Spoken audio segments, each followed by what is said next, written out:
ఏరా మా అమ్మాయిని ఏదో అన్నావంట? అవును, 2 జడలు అయితే బరువైతాయని ఒక జడ వేసుకోమన్నా. అది కూడా తప్పేనా? ఒరే తింగరోడా, ఒక్క జడేసినా 2 జడలేసినా అదే జుట్టు కదరా. అవును కదూ. సర్లే వదిలి. ఏంట్రా వదిలేసేది? ఇకపై మా అమ్మాయితో మాట్లాడకు. నీ వల్ల మా పిల్లలు ఇబ్బంది పడుతున్నారు.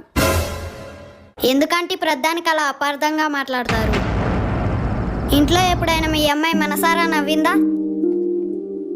కానీ నేను నవ్విస్తున్నాను.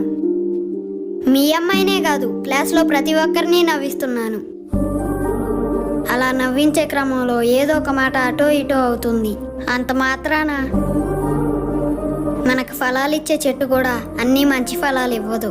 ఒక్కోసారి పుచ్చు ఫలాలు కూడా ఇస్తుంది. అంత మాత్రాన ఆ చెట్టును నరికేసుకుంటారా? ఒకసారి మీరే ఆలోచించండి.